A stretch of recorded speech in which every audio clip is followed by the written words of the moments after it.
All right.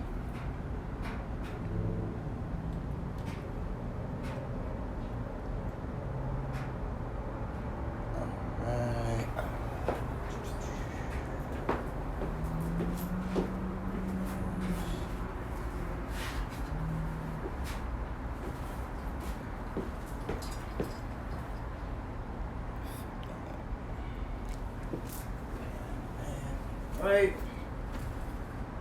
Okay, cool.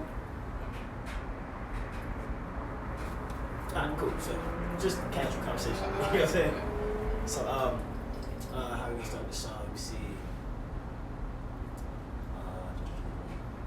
Hey, what's going on, everybody? This is Tosin Oduwale from the Daily Hustle, and I have a special guest here, Darnell Jackson.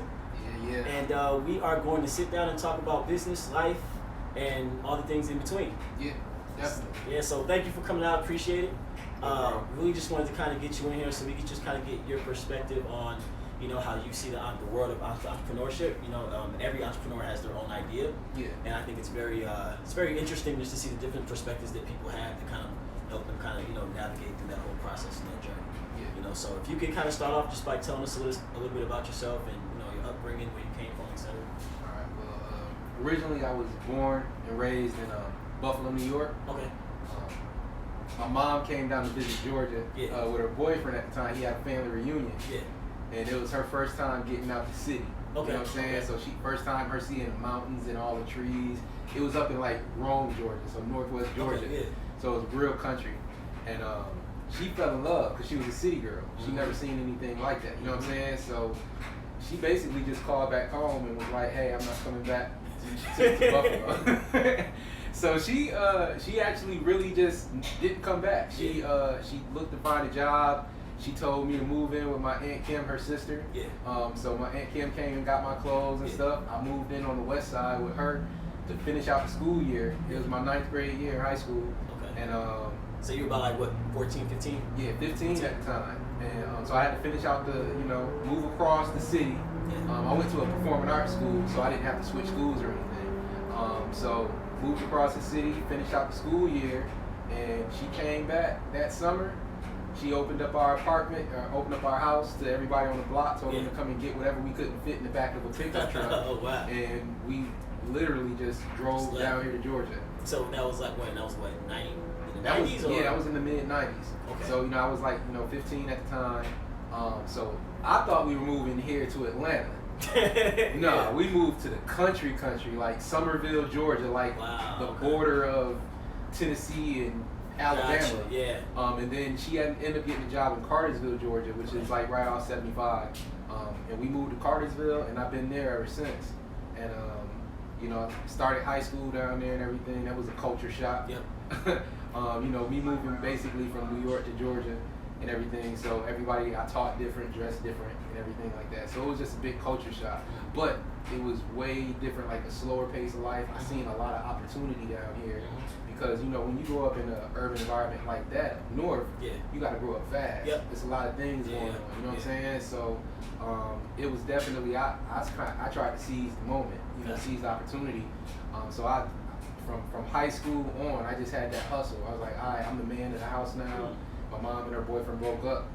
She ended up getting pregnant my senior year in high school. Okay. And then the year after she got pregnant, my sister moved down here, who was 2 years younger than me, and she got pregnant right after my mom got pregnant. So it was like, all right, now I'm taking care of my mom, my sister, and 2 babies that, my mom and my sister didn't have. So I was just out here getting it after high school. I went and got me a job, but I was rapping too. Okay. So I started putting out underground albums and going out, doing open mics, selling CDs at the gas stations, getting kicked out of the malls, all that. And so that's really was the driving force to really get me out here to doing entrepreneur stuff. So you moving from Buffalo. Speaking of Buffalo, Mm-hmm. I'm a big fan of Griselda. I was playing it when it came in. I'm a huge fan, but. So moving from Buffalo, New York to Georgia, not Atlanta, because Atlanta and Georgia are 2 different places. Yeah. So what were you expecting? Like, were you thinking it was just gonna be like another city like Buffalo, or? I didn't know really what I was expecting. I just knew when you hear Georgia, like people outside Georgia, you think Atlanta. Yeah. You know what I'm saying? So I'm thinking, alright, I'm about to be kicking it with Outkast, Jermaine Dupri. If it was the 90s, I would have been thinking Freaknik. Yeah, you know, that too. I did get to go to 2 of those.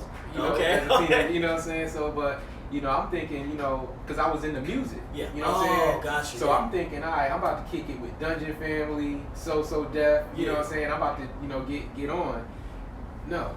We moved to the country. I'm talking about we moved into a trailer park.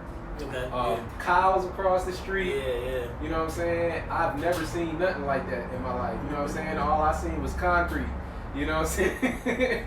And dope boys. You know what I'm saying? Yeah. So, you know, like, you know, that my father, that was the main reason, the catalyst for my mom to move down here was to get me out of that environment, because that's what my whole father's side of the family was in. Gotcha. Okay. They was, you know, really, you know, gangsters. They was out there in the streets really doing stuff.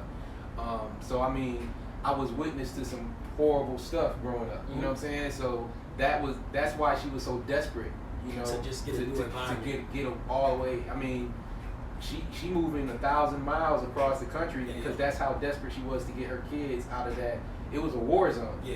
You know what I'm saying? So she was ready. She was really ready to get us out of here. You know what I'm saying? And at the time, I didn't realize what was going on, what was really going on.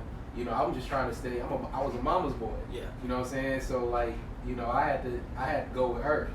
You know what I'm saying? So.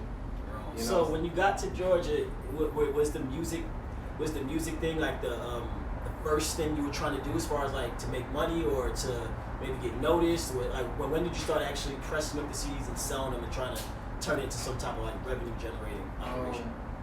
I guess I was about the first time I actually got invited to a real studio. It was one of my he kind of like a mentor / big brother type dude. His name is Sebastian Holly, and he's actually a pastor now. Okay. But he was like one of the grow up. Yeah, you know, like he was like one of the big OGs, like the gangsters in that area. And he moved out here? Yeah. To Georgia? You know, he I think he was, you know, he from California. You know what I'm saying? So when he came to Georgia, you know, he had a song called Snowing in July. Okay. Because, you know, he was out there for real. You know what I'm saying? So he had found out that I rapped and everything like that. And in order for me to get into the studio, and I was clean, I had a clean record, you know what I'm saying, like that, and never did anything to violate. So he actually made me his driver. Okay. So, you know, I was paying my dues, like driving him around, you know what I'm saying? Because, you know, he was always kind of dirty, you know what I'm saying? So I was the clean young dude and everything, so that's how I paid my dues. So when he first started taking me to the studio, I didn't even get to rap. Okay. I just had to sit off in the cut for a while. I think I probably went to the studio. I was in the studio with him for probably over a month and a half, 2 months before he actually was like, all right, let's see you get in the booth. So the month that you were there, you were kind of like learning how they were like recording songs, mixing them. Yeah. I mean, like a lot of artists came through, so you probably saw like different campaigns they were putting together for artists. It was really just his camp. It was really just his camp. I was the young dude just sitting off in the cut. So everybody, he introduced me to everybody, but he the only one who really knew that I rap. Gotcha. Okay. They all thought I was just like his driver. Okay. You know what I'm saying? Like I was just a young dude off the street that he putting on. You know what I'm saying? Like, and of course you gotta pay your dues. So I didn't get to record nothing. So like the other cat that was like his partner, his name was Polo. He was from Charleston, South Carolina. Yeah. Real dark skin, got the gold in his mouth and everything. Had like that Geechee accent. Yeah. You know what I'm saying? So like Holly was like, you know, Darnell, it's time for you to go in the booth. You know what I'm saying?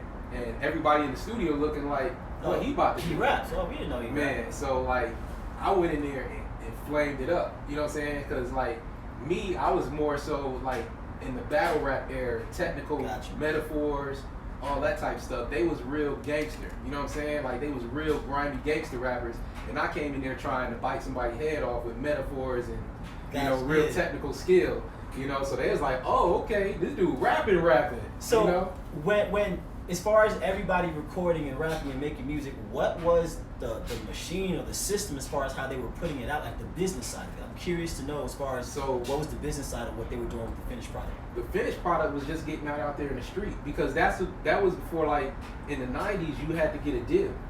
You know what I'm saying? So he was trying to formulate his own record company, and I went with him to a couple of meetings to go and get like to distribution, to you know, like regional distribution and stuff like that. So he was trying to partner. I drove him to Nashville. You know, we did multiple trips all around Georgia. Big music town. Yeah. So, you know, I was driving him all the way up there so he could have these meetings and stuff with people. And so, I mean, really, we was just out there getting it in the streets. Okay. And what happened was... So, like, selling them, like, out the truck and, like, hand-to-hand. Master P in it. You know what I'm saying? So, like, that's exactly what they was doing. So... I got impatient. I was young. You know what I'm saying? I was real impatient, and I was like, yo, when my joint coming out? When my project coming out? You know what I'm saying? And I ended up bootlegging my own project from up under the label. And so that kind of caused a lot of tension. Yeah, you know what I'm saying? It caused some friction. And he felt like, you know, all right, yo, like you a leader. You know what I'm saying? You probably need to have your own situation. So we kind of parted ways. We was still cool. You know, and they still looked out for me because I was like the little bro. You know, but he let me just leave and go do my own thing. And from there, I got married. You know what I'm saying? So my wife and everything like that, we pressing up CDs in the house. That's when you had to order a CD. Like I ordered my first computer from like Gateway. And then you know they had the CD burners on them, and you bought the blank discs. I bought like the spindles of blank disc, and it had like the little CD stomper where you put the labels and stuff on there.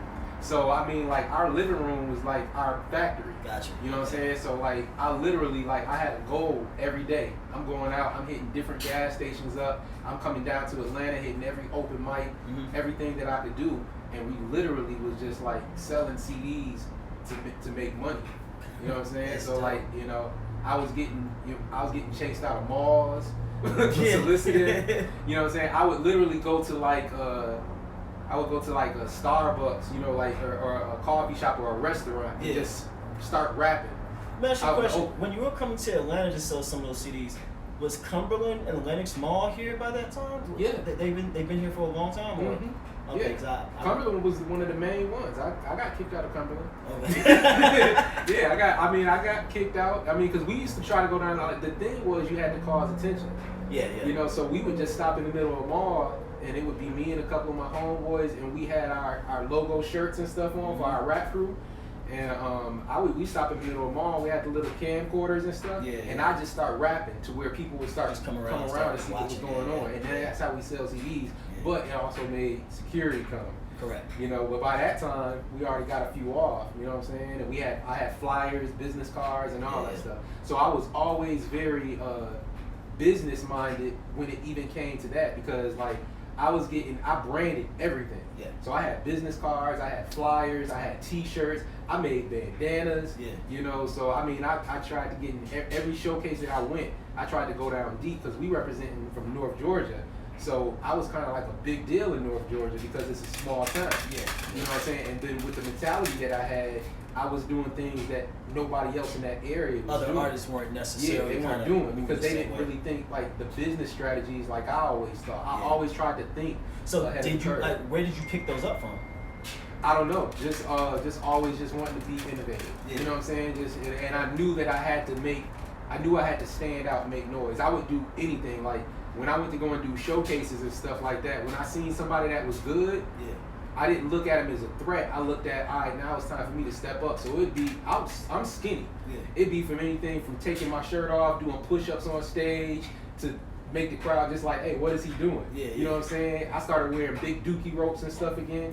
You know what I'm saying? Just to stand out. So when people go, oh, you the cat that had that dookie rope and stuff on, you know? So I want to go back to when you were with the other group, with the other rappers. Did you ever see them put out another artist? Yeah, they had a couple of other artists. Did they put out real projects? Like they put the projects out, or it was just like nothing bigger than what I was doing. They were still trying to do it the same way that they were doing. And it actually caused like some friction. So like one of the other young artists who they brought in, right after they brought in with me, when I kind of left and did my own thing, we ended up start having like, I guess like some beef stuff. You know what I'm saying? It was like, you know, like some, you know, like real rap beef. You know what I'm saying? So like that also helped catapult. You know what I'm saying? Because now like it seemed like everybody who gravitated toward me in that region was all transplants, people that was coming down here from different areas. A lot of Georgia is people from other places. So all the transplants that came from other areas and stuff, they all gravitated toward me because we was all not from here. And so the people that we had beef with were people that was always born and bred in that area. They all had family ties and all Gotcha. that. We didn't have family ties, so we naturally connected to each other. Which would happen, and if they came to Buffalo, it'd probably be a similar whatever, because having home court advantage. Yeah. So like, I guess how many years later before you started kind of diversifying into like other types of entrepreneurship or business to where you started trying to use those same tactics that you used in music to kind of profit you in like other places? As far as like the entrepreneurship, when I wanted to first start putting my album and stuff out, I didn't know how to put graphics together to put a package of CD. Okay. Graphics like the CD covers or something, or? Yeah. Okay. So like the CD covers and everything. So I didn't know how to network and find like a packaging company or a graphic artist. So I downloaded like free programs off the internet and started learning how to do graphic design. Did you get those off of LimeWire by any chance? Was LimeWire out then, or you just went to like Netscape or something? No, I mean LimeWire. I use LimeWire to bootleg music. Yeah, that was like the early 2000s. Yeah. So like, I forgot what type of free software I downloaded to learn how to start doing graphic design. But eventually, I ended up getting like the Adobe Photoshop. Gotcha. You know what I'm saying? So from me doing my own projects, everybody was like, "Yo, how are you getting these graphics and stuff on your stuff?" And the first stuff was whack. Yeah, of course. I'm talking about it was horrible. But as I kept on doing it and getting better and better, people started reaching out to me and was like, "Hey, can you design something for me?" And it went from me designing CD covers for people to start doing business cards, the postcard flyers, eventually start doing billboards. So bam, you know what I'm saying? Now I developed a whole other developed a whole other company where I'm doing graphic designs for people. Yeah. Okay. Then I started linking up with print shops to where I can get a wholesale deal. To now I'm doing merchandising for people and doing any type of like marketing stuff, banners, getting everything made, so now everybody in the area, they coming for me for that, and then on top of that, I started buying equipment and started learning how to do my own recording studio. Okay. So now I got the one-stop shop in my region. You know what I'm saying? People coming to me for studio time. Yeah. I put a photo shoot area in my garage, so I turned my garage to where I'm doing photo shoots. And they coming for graphics, studio time graphics and photo shoots. Yeah. So like now that everybody coming to me, I'm the one-stop shop for everything. So and that's why. So it's like I was the connect, I was the plug in my area. I had people coming from Tennessee, from Alabama, all trying to get graphics and record with me. So was it just like kind of the music environment that was coming towards you, or were you able to get like local people that needed maybe design for like, I don't know, unloading or something? Local businesses. Let me close this thing is annoying. Yeah. So like that was open. Yeah, so like all type of local businesses, because like Cartersville's small. It was growing. Yeah. It was growing, but it was small. It's not far from here though, right? No, I think I've been there before. It's only like 40 minutes, right on I-75. So I mean, I ended up getting a job at a local shoe store. Okay. And I became like one of the assistant managers at this local shoe store. And so I started getting in good. One of my best friend was the actual manager, and he was right up under the owner. Okay. So he started letting us, because he wanted to get more. He wanted to get more black customers in there. Gotcha. You know what I'm saying? It's a white community. And my best friend black, and then I'm black, and we the manager and assistant manager. He's like, this is a white guy. It's a shoe store. So he's like, I was like, yo, we gotta get Jordans in here. We gotta get Air Force Ones in here. You know what I'm saying? So what happened was, I started being able to help select and order what type of kicks we had coming in. So I had my own merchandise line with my Baby Mob Entertainment. So I came out with Baby Mob clothing. Okay. And everything, and I kind of like drew inspiration from Rockaware and G Unit for all of my designs and all that stuff. So what happened is, when I knew I was ordering Air Forces or certain Jordans and stuff like that, I would order my Baby Mob clothing that would match that. And I worked out a deal with the owner to where he let me have my own section of the store. So I had my own Baby Mob clothing line section inside the store. And so when people came in there to shop, not only was I selling them the kicks, but now I could put them a whole outfit together with my stuff. And then I had my CDs for sale up on the counter too. So now, hey, I got this coupon code, for 20% off. If you buy the shirt and get the CD, I can knock off 20%. You basically getting the shirt for free.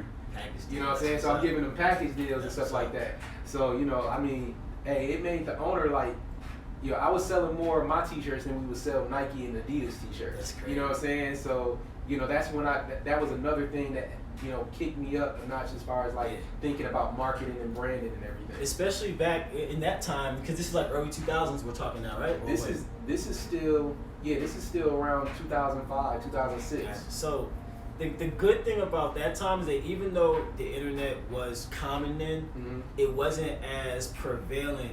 And there was no streaming, so like people used to have to buy CDs. And so having a physical location, it was golden back then. Now it's like you got Amazon.com and you can buy everything off of there or eBay or whatever. But having a location, and then where it's like Air Force Ones that were like Air Force Ones are still big now. But when they blew back up back then. When Nelly came out. It just rebirthed it. So there's probably a lot of traffic coming through there. I'm talking about my mom was at the grocery store and she's like, I knew my baby was doing something when I seen an old white lady wearing a Baby Mob t-shirt in the frozen food section. I'm talking about it. I'm literally a Baby Mob shirt and it said get down or lay down, and it's an old white lady wearing in the frozen food section. Her son came and bought it. And she was trying to go shopping. I was like, I don't got nothing to wear. How do you put this on? You know? So I mean, I'm literally I mean, even from going from that. So now I own a recording studio out of my house, right? So people come in for photo shoots, they come in for graphics, they come for recording. So one of these dudes I knew, he was from Detroit. He hit me up and he's like, yo, everybody called me Jack. So you know, my last name is Jackson, and my grandfather's nickname was Jack. So like my rap name was Jack Rip. You know what I'm saying? Because like I was in the battle arena, so I was like, I rip up other shit, you know what I'm saying? So so Jack Rip. Nobody really took advantage of using that name before. So like my homeboy hit me up, he's like, yo Jack, you got people in the studio? And I was like, yeah, because like, I mean, I had, you know, she hated it, my wife, because I always had people in and out the house. And especially all the dope boys want to be rappers. You know what I'm saying? So he hit me up, he always knew I had dope boys coming through spending money with me. And so he's like, yo, you got people at the studio right now? And I was like, yeah. He's like, yo, I got some, I got some merchandise I'm trying to sell. You know, you mind if I come through and let them see what I got? And I'm curious too. So I'm like, yeah, come through. So this dude come through, man. He popped the trunk to his car. He got like the Evisos, the Red Monkeys, the Ed Hardy jeans. They was real? I don't know what they was. I mean, I know back then. He was getting all of the knockoff joints. I bought a couple knockoff Evisos on accident and didn't know. I'm talking about. I mean, they had the tags and everything. You know, he even had some kicks and stuff like that too. Red Monkeys. The Red Monkeys, all of the designer stuff. You know what I'm saying? So he came through, and so these cats, they whip out bankrolls out their pocket and they shopping with them. You know, so they shopping with him, and I'm like, man, they spending more money with him in 10 minutes than the money they spending with me inside the studio.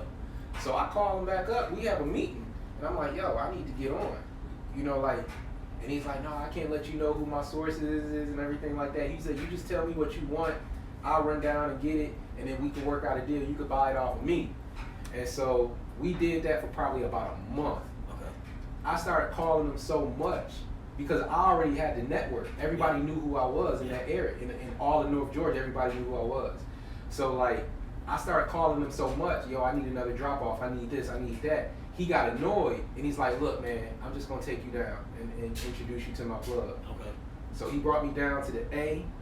Man, it was over. I linked up with all of these cats and stuff from all the different countries in Africa that was at the Greenbrier Flea Market, over in the West End in Atlanta, and come out like that. And you know, like a lot of them was transplants from New York. You know what I'm saying? I thought they was just like cats from New York because of the accent, but then they had turned and they speak in their native tongue. And so I guess they thought that I was too. I'm talking about I got invited to go to the mosque. I'm coming to certain areas and stuff like that. They already sitting down, eating together and everything. So I sit down and I eat with them. You know, like, so they thought that, you know, I started taking my wife with me. And man, I quit my job. Like the first time I made like $2,800 in one day. You know, so I was like, I wasn't making that in a month at my job. So how long did it take you to get to that type of volume to where you're like, you know, I think it's safe for me to quit this job and just focus on this full time? A couple of months.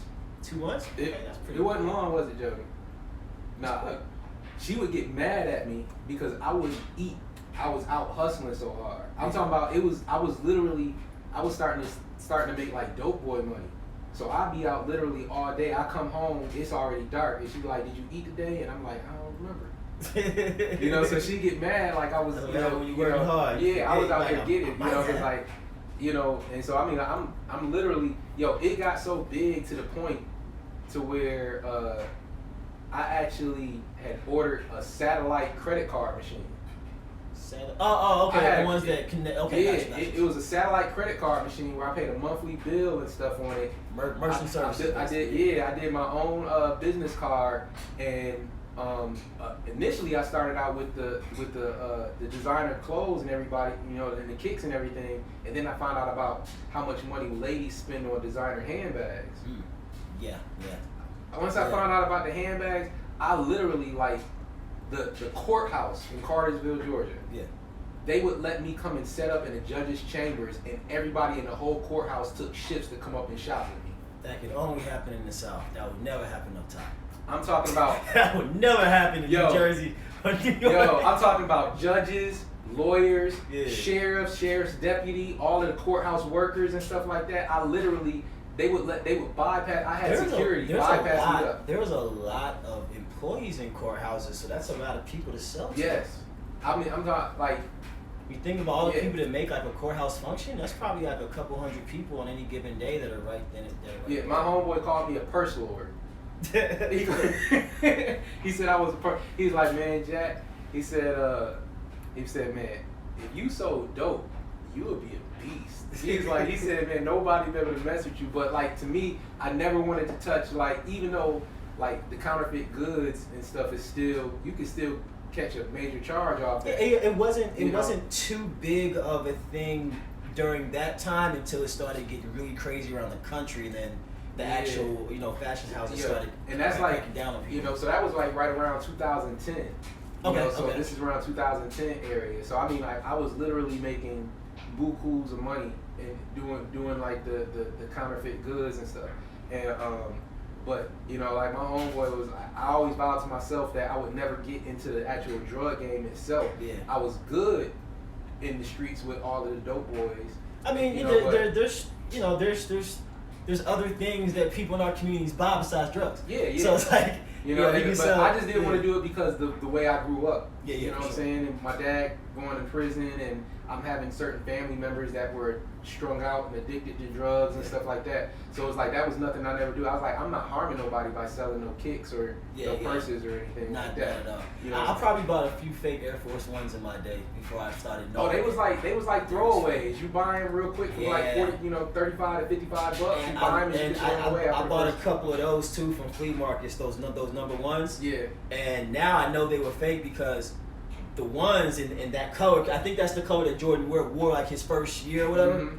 And those are like $250, $300, and I was getting them from the flea market for like $60. Yeah. And I was like 20 years old, and so in hindsight, I'm like, yeah, you was buying fake J's. Yeah. Like, I was buying fake Jordans. Yeah, for $60. But I didn't know. Yeah. So let's fast forward to, you have, what are we wearing now? Because I'm wearing your brand, one of your merchandise. Tell me about this. So Jackson Park Creations. So right around 2010. The recession hit everybody, the housing market and everything like that. We had got a house brand new built in 2005, built from the ground up. We designed it and everything like that. We got it built in 2010 after the crash and everything like that. Things started. The money wasn't coming in as good as it was. People weren't shopping like that anymore. Yeah. And then I also started. I didn't have a passion to push to really go out there and make it every day. So I got a call from Georgia Power. Okay. They asked me if I was still interested in the position I applied for a couple years previous and everything like that. Yeah, they contacted you 2 years later. Dude, they had a hire freeze, but they still had my application on file. Yeah, they still had me on file. Wow. Okay. So they actually hit me up and asked me if I was still interested in taking the job. So I mean, it was like right on time. So what happened was we had filed bankruptcy. We gave up the house. We gave up a car. I really wasn't selling the goods like I normally had been doing. And so I was like, man, I was like at my lowest, almost, So I took the job at Georgia Power because that's good money. It's a good steady job. So it's like it's like a step. It's like the state job. It's like the state, right? I mean, it's critical infrastructure. Public utility. They was starting me out at like $25 an hour. You know what I'm saying? Which ain't too bad. You know. Anywhere. 2010. Yeah, that's what 60. Yeah, it was like starting on like 40 hours, 60 something a year. It's not bad at all. So it was right around 2011 when I actually got hired. 2011. So I took the job at Georgia Power, and when I took the job at Georgia Power, I got comfortable. You know what I'm saying? You got that safety net. You get a steady paycheck every 2 weeks and everything. But it started killing off my drive, my creativity to do a lot of other things I wanted to do. I still had clientele hit me up for graphics and studio time, but it was far and few between because, you know, I'm working 12-hour swing shifts now in a power plant. Yeah. You know what I'm saying? So when I did come home, I was tired. Then I was working night shift, and I hated it. I started getting miserable. I was testy. You know, so what happened was I already, like, after a few years, I decided I don't want to be here no more. Gotcha, okay. But we got kids, we got a family. So you know what I'm saying? 2014-ish? Yeah. So it's like now I'm plotting my escape. You know, I got to get out of this place because I hate it and I'm miserable.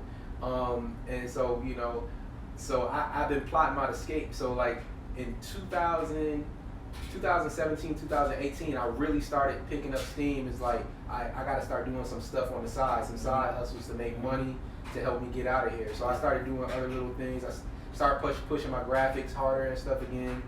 Started DJing, started a DJ company to where I'm DJing parties because I'm a rapper, so naturally I can rock parties. You still have those skills; those really never kind of go away. Yeah, so I started DJing, buying equipment and everything. So pandemic hit. Right before the pandemic hit last year, I was like, I got with a mentor and everything, and he's a DJ from New York, up in Manhattan area. What's his name? His name is Daniel Linares. Okay. Daniel Linares. He's like Italian or something like that. This dude was making like 5 to 10 G's a wedding, just DJing a wedding. Yeah. You know what I'm saying? The weddings are dope. And so we linked on Facebook, and I seen him wearing the super nice suits. I seen him DJing weddings at the Ritz-Carlton and, you know, all this stuff like that. And so I hit him up, and I was like, yo, the video you just posted was inspirational. I really, you know, like what you got going on. You know what I'm saying? I didn't really expect him to hit me back. He actually hit me in my inbox and was like, yo, this is my phone number. Give me a call. That's dope. So I was like, wow. You know what I'm saying? So he actually, I gave him a call. We spoke on the phone for like 30, 45 minutes. And he was like, you know, one of the big things that stood out to me, he's like, you know, the difference between you DJing a party for 500 and me DJing a party for 5,000? Yeah. He said, it's mindset. Yeah. He said, that's all it is a mindset. And so he the one who he pushed me into changing my branding and changed my image and everything. Yeah. I went out and got me a couple tailored suits. Yeah. Changed the name of my DJ company. You know what I'm saying? That's crazy. I have so much going through my mind right now because when you mentioned the wedding DJ, my last job, it was a company where we staffed weddings. So every week, like typically like Friday, Saturday, Sunday, I'd be working weddings, like pouring wine and water and bringing out the chicken or the fish or whatever. Yeah. And doing that, I did that for about 3 years. And then, you know, you get to kind of see like what goes on behind like a wedding being put together. Yeah. And I started seeing that these budgets that they have, the people that are spending $30K on a wedding, some are spending more. And the DJ budget is a huge chunk. Like the DJ, the liquor, and the food is like the biggest budget that people spend outside of like the venue. Yeah. And so I mean that's funny that's how you saw it because I would have never known unless you actually get exposed to it. You know what I'm saying? So that's kind of like fate almost that you ran to another DJ and was like, hey, why don't you think about kind of still doing the same thing, but cross over to this type of because I was still on a very low end of the spectrum. Yeah. You know what I'm saying? Because I'm thinking to myself, like a lot of black people who I fool with, shoot, they was arguing with me about charging $500 to come and DJ a party. Yeah, for like parties, you know what I'm saying? Or even some weddings, you know what I'm saying? You got a lot of people who on the low end, they'll spend top dollar for decorations and for a venue. Skip on everything else. Skip on a lot of other things. Yeah. And to me, I feel like the DJ is like one of the premier parts. You know what I'm saying? Because you got a whack, if you got a whack DJ, your wedding whack. You know what I'm saying? So, you know, he really spoke some stuff into me. He helped me, you know, change up my image. He agreed with the name change and all that stuff. So by time February hit, the last four gigs that I had in 2019, after I changed my image and changed the brand, I had $1,000 for the last 4 gigs. I had $1,000 plus gigs. Okay. I'd never DJ'd anything for $1,000 plus. And then you just hitting them back and to back. Yeah, hit the last 4 for $1,000 each. And I was like, all right, this gonna work. You know, so 2020 hit. Yeah. I started booking stuff right away. You know what I'm saying? So by February, I was like, all right, I gotta put some money into this company. Yeah. So I ended up spending at least $10,000 revamping the company, upgrading my equipment. You know what I'm saying? So just I did, for the following month. And then the following month, COVID hit. Biggest, yeah. And but luckily by that time, by time March it hit, I'd already booked over 15 grand in events. Okay. So all of that money that I invested was money that I was already had coming in from deposits and all that stuff. Gotcha. But by the time March hit, people hitting me up. They postponing, they canceling events and everything. Nobody was saying like get the deposits back though, right? Nah. Well, I send out contracts with everything. Gotcha. You know what I'm saying? So the deposits is now refundable. Ooh. But I will work with you to reschedule. Gotcha. Yeah, you know what I'm saying? Luckily, a lot of events I already did up until that. You know, the bulk of them I already did up until March. You know, so just it was around middle of March when people started canceling everything. Yeah. So my birthday hit in April, and I'd already had a lot of weekends that was booked, but because everybody was postponing and canceling, now all of these weekends is open for me. Gotcha. Okay. You know. So my birthday hit in April, and my wife and my kids, I mentioned to my wife that I wanted to get a saw. Because I like a saw? Like like a miter saw. Because I had, you know, you're a homeowner, you start accumulating little things to do little you start seeing projects things and stuff around the house. You can do on your own, yeah. So I tried to build us some deck furniture, some furniture for our backyard deck. Yeah. But the saw that I had was low grade, you know what I'm saying? It was real cheap, cheesy, small. This type of saw you're talking about, is it like it's an electrical one that you? Yeah, it was like a miter saw, you know, like where you pull it down and then, you know. Okay. So the miter saw. So she surprised me because like I like having parties. You know, my backyard, my house is the spot. Yeah. I've had nonprofit events on my property. Yeah. Like I have an outdoor venue now. Dope. In my backyard. That's dope. You know, it's like I'll show you some pictures. So what happened was I was talking to her, I was like, man, I had this big birthday party the year before. You know what I'm saying? Backyard was packed. I had a food truck parked in the backyard. Okay. You know what I'm saying? My homeboy K Major, Roscoe Dash, my dad came down from Buffalo. My cousin DJ Ed Nice flew down from Buffalo. He worked for the radio station up there. He DJed at my party. You know what I'm saying? My whole family and stuff there. Friends come from all over. We celebrating my birthday and everything. And I was like, this goddamn COVID, I can't even party. I like having birthday parties. You know what I'm saying? And so I was kind of depressed. I was like, man, this sucked. I was like, it's gonna suck being an Aries this year. And so I come home from work one day. And when I come home from work, I was coming through the garage. They have the hallway leading up to the house. They got it fully decorated with balloons and streamers, and they got their phones and stuff out. And music is playing. And I'm like, I walk into the kitchen, all 3 of them there. They got music playing. They got the whole house decorated, and it's just my kids and my wife and everything. And I'm talking about, like, I was surprised. You know what I'm saying? It was dope. You know what I'm saying? It definitely made up for me not having like a big party. Yeah. And it was like everything I wanted. So one of the big gifts that they gave me was a saw. Okay. Like this big 12-inch double bevel miter saw and everything. And I was like, oh yeah, I could work with this. You know what I'm saying? So I've been brainstorming about building a stage in our backyard. Okay. I wanted my own stage. I'm an MC, I DJ. I want my own stage. You know what I'm saying? I think it'll be dope because we got extra space. I've been doing so many renovations to the property. I was like, I want a stage, but I didn't tell her I wanted a stage. Yeah. Because I knew she wasn't gonna go for it. So you made a stage in the backyard? And I had a trailer. Project? I had a trailer. I just, you know what? I was like, I got the weekend off. I'm about to go to Home Depot. I'm gonna buy me a whole bunch of wood and I'm gonna build me a stage. So I backed the truck up with the trailer into the backyard. She looked out the back window. She's like, "What's that?" I was like, "Oh, it's some wood." And she was like, "I know it's wood." She's like, "What are you doing?" Yeah. I was like, "Oh, I'm gonna build us a gazebo." And she looking at me. She looking at me like, "Yeah, right." So by the time I start getting it built and everything like that, putting it together. She looked at me, she was like, "You think I'm stupid, don't you?" She was like, "That is not a gazebo. That's a stage." You know, like, we in the middle of a pandemic and you trying to build a stage in our backyard, you know. I built the stage, it was dope. You know what I'm saying? Right out of my head, no training, and it came out A1. Then I built a VIP fire pit area next to the stage with some privacy panels.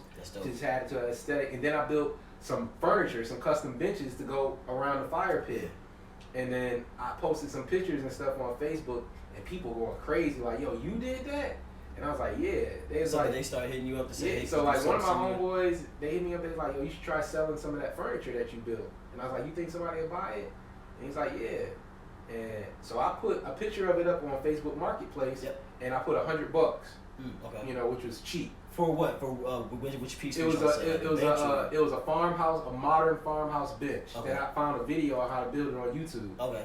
And I was like, I put it for $100. You know what I'm saying? So it was cheap. Some people start hitting me up. Next thing you know, I got like 25 of them sold within the first 20, 30 days. Man, how long would it take you to make one? If I built them in bulk, I could knock them out pretty quick. Gotcha. You know, if I'm just doing a one-off and everything. So I try to buy enough wood to where I could build, 3, 4, 5 at a time or whatever like that. And so this is when everybody starts, we start having the protest and everything because, police killing our people and all that stuff. So everybody start making these pages on Facebook, Blackout Week. We only shopping with black companies, you know what I'm saying, like that. So I posted some of my furniture pictures that I built on the Blackout pages and stuff like that. It started going viral. I was like, oh, I gotta build a business page on Facebook because like I can't keep having people come to my private page. Exactly. So, I had a basketball court built in my backyard, and I had a friend who had a sign business build me a sign that says Jackson Park. Okay. Our last name is Jackson. I feel like it's my own basketball park in my backyard. Yeah, that's so I was like, I gotta come up with a name. My best friend's wife, she was like, you need to try to open a store up on Etsy as well. So I go to Etsy and they give you a selection of how you want to do your names. And I wanted to do Jackson Park, but Jackson Park wasn't available. So it gave you alternative names. So I showed my wife the Etsy page, and I was like, they had Jackson Park something. I was like, or Jackson Park Creations. And she's like, do Jackson Park Creations. So I did Jackson Park Creation. Man, the page took off. Like people from all over the country hit me up, asking me if I can build, custom wood furniture and everything for them. And most of it, like, I've never built before. Yeah. You know what I'm saying? Like, this is just stuff that I'm trying to do off of YouTube and then taking some of the ideas that I have with some of the skills that I learned off YouTube. So I built Jackson Park Creations. Now I'm talking about, we've had people from Illinois, from Michigan, South Carolina, North Carolina, all over Georgia, Alabama, Washington, D.C., Maryland, ordering stuff. We had so many people order from the D.C. area that I bought a new trailer, and we loaded the trailer up with all the furniture that we built for these people, and me and my wife just drove up there, and we just drove up there, met all of the families, dropped off the stuff, and the next day we turned around and drove right back to Georgia. That's dope. You know what I'm saying? So now it just took off. So like I made so much money doing that this summer, building custom furniture because of Black Facebook. Shouts out to Black Facebook. You know what I'm saying? You always hear about Black Twitter, but Black Facebook was the truth. Yeah. I made so much money, I was able to pay so much debt off. I was like, I don't have to work at Georgia Power no more because now I don't have no debt. Yeah. That's what you're working for. You're working for somebody because you got to pay for a house and transportation. Mm-hmm. I paid our vehicles and stuff off. Yeah. I paid our credit card debt off and any loans and stuff we had. I paid all that stuff off. Now I lower my overhead. I lower our overhead to where I was like, I don't have to work there no more. Yeah, you can go do your own thing. You know what I'm saying? So I was able to knock all of our debt and stuff out except for the house. Yeah. But that's all we had was the house and utilities and stuff. So right around that time, the whole time that I've been thinking about leaving, I was already thinking about what else can we do. You know what I'm saying? So from there, I got connected with Marcus Barney, him 500. Oh yeah, Recession Proof. Marcus, yeah, he had his birthday party in my house. Yeah. Last year, no, 2019. 2019. Yeah. That's what's up. So I got connected with him. I started following him on the internet, and I was like, I think I want to do this. You know what I'm saying? I already had good credit because I've been through the whole bankruptcy thing and I studied and I was like, no, I'm never going back down that road again. Yeah. So it's like I got with him. So now he showed me ways to leverage my credit. So not only did I have the Jackson Park popping and everything like that, we also started 2 more LLCs and a corporation. And I quit my job October, started the mentorship under him 500 October 4th. Yeah. And then my wife quit her job December 26th. So now we just like full-time entrepreneurs. So I still have the marketing branding with my Rich Studios where we do graphics and stuff. Okay. We have Jackson Park Creations popping off. And now we have... You guys have like a website for this? Yeah. Because I'm going to put it in the description. Yeah, full website. And now we have a CAJ Legacy Group where we teach people about financial, gaining financial freedom, fixing your credit, leveraging your credit, then also starting a business and doing business credit as well. Okay. So like I'd already started knowing some of this stuff, but just getting with Marcus and the Recession Proof family, it helped reinforce and teach me some other avenues of how to leverage my credit. Yeah. You know what I'm saying? So now, like, I actually have a building getting built. It's actually getting a pre-manufactured shop on my property. That's dope. Yeah, so now I have a 40 by 40 So building. are you going to build it yourself or? No, in the inside, the inside is going to be built out, but the actual building is actually getting delivered and put together on the property. How do those work? Because I've been seeing prefabricated stuff for a while, Mm-hmm. and I know they bring it on a truck and stuff like that, or they build out the panels in the warehouse and they bring it and assemble it. A lot of the websites, you can actually design it to your specs on their website. Okay. So you design it to your specs on their website. You talk to a representative and everything. Y'all go over all the details and stuff. You make a deposit. It takes, it's supposed to take 4 to 6 weeks to come. It's been a little over 2 months now. Delivery for everything's been a little slow down. So I mean they pre-manufacture it. So from what I'm expecting, it's going to come on a flatbed or two. Okay. They drop off all the materials, then they have a construction crew come out and they erect it. And they're going to put this where in your backyard or on another? On my property. So are you going to run into any like zoning issues with the city for having? I did. I had to go to court. So what happened was since I moved there at my house, I've been doing so many landscaping projects and changing the earth, the terrain, and everything with big equipment and all that. My neighbors are always like, "What is Darnell doing now?" What's he doing today? Like we really literally one of the only black families in our area. My y'all business when I'm going to my house, man. Yeah, so I don't want to be like, "Oh, that's the black house." You know what I'm saying? So like now, but the black house got a basketball court and a park back there. Yeah, but I didn't want to have like bad landscaping, uncut grass. Oh, I know what you mean. Yo, that's the black people house. Yeah, so you know what I'm saying? Yeah, I get you. So like now, I try like my house is one of the premium houses over there. You know what I'm saying? So what happened was the county government came and posted a sign. I was out of ordinance and stuff. They came out with inspectors and all of that stuff. So I actually had to go file variances, go to sit in front of a board meeting. But what happened was I know it's a small town, so I know a lot of people. Somebody told on you, man. Yeah. Somebody saw that. Somebody went to City Hall like, hey, man, do you know what Mr. Jackson got over? Yeah. That's what my wife to this day, she swears somebody snitched on us, right? Yeah. But so yeah, we went to court. But what happened was my sister is a notary. Okay. So my wife, she typed up custom letters and everything on behalf of the neighbors. So I went to all of the neighbors on my block. And I was like, yo, this is what I'm trying to do. If you could sign this letter, and my sister is a notary, you let her notarize it and everything like that. If you can't come to court on my behalf and everything, if you could sign this letter. Mm-hmm. So we went to court. I had 2 of my neighbors come and support witnesses for the zoning court date. Yeah. And then all my other neighbors signed notarized letters. They was blown away. Dope. You know what I'm saying? So I actually got approved to rezone it and everything like that in the neighborhood. And one of my neighbors like, I don't care what you do, you made my property value go up. Oh, that's what's up. You know what I'm saying? So like, so we constantly gaining equity and stuff into the house. And so the building is getting built this week. You know what I'm saying? So I'm having my own building. And the way that I've done it was I learned how to leverage my credit to do it. Yeah, and it's gonna be paid. It's gonna be paid for. You know? That's dope. So, in wrapping up, what do you see as the future for Jackson Park Creations, for music, for your graphic design? What do you want that to kind of evolve into come like 2026, 5 years down the road? 2026. I mean, the sky's the limit for Jackson Park Creations. I don't think that by that time I'll still be hands-on building stuff.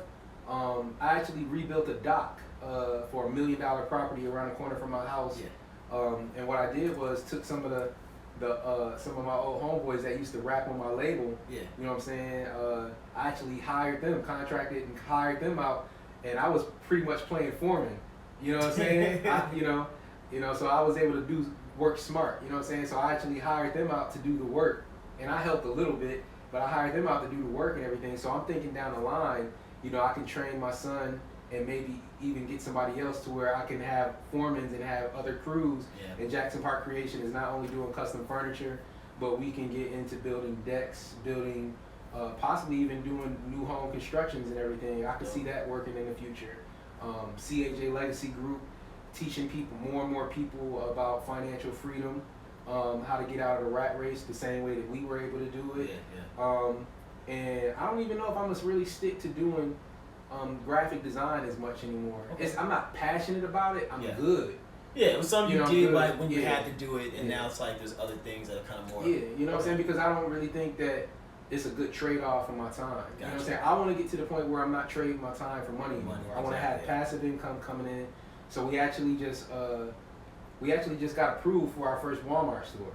Okay. For a Walmart automation. A lot of people are doing. As far as to have your products in Walmart or how? Like it's like, you know, like people are doing Amazon automation stores. Have you heard about that? Oh, so you can do the same thing on Walmart's platform? Walmart just opened up the platform. Oh, I didn't know that. Yeah, so I found an inside plug. That's dope. Yeah, I found an inside plug. It actually just got approved this past week. Okay. And so, you know, like where Amazon has 6 million vendors on it, and they're still king of the jungle. Walmart is a close second behind them, and they only have 35,000 vendors. I mean, you get on both.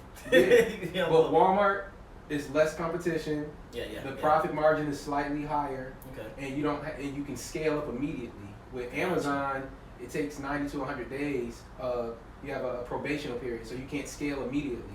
Yeah, so Amazon's affiliate program is like a 90-day probationary period. Yeah, so with Walmart, once you're in, you're in. So I can scale immediately. So I should start seeing returns on my investment, you know, next month.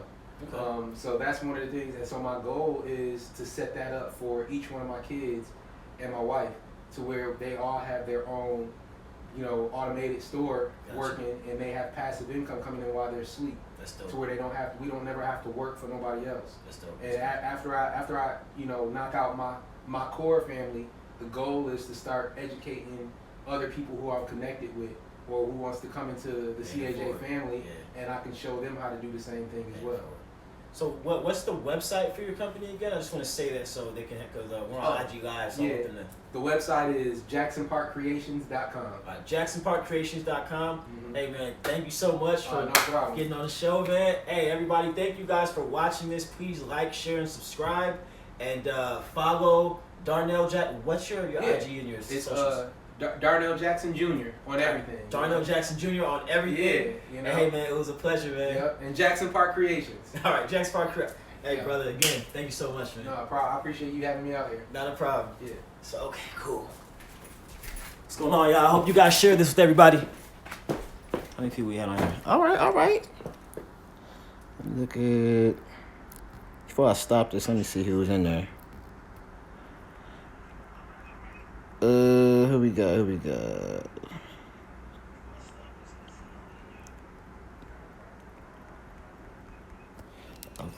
how do I end this?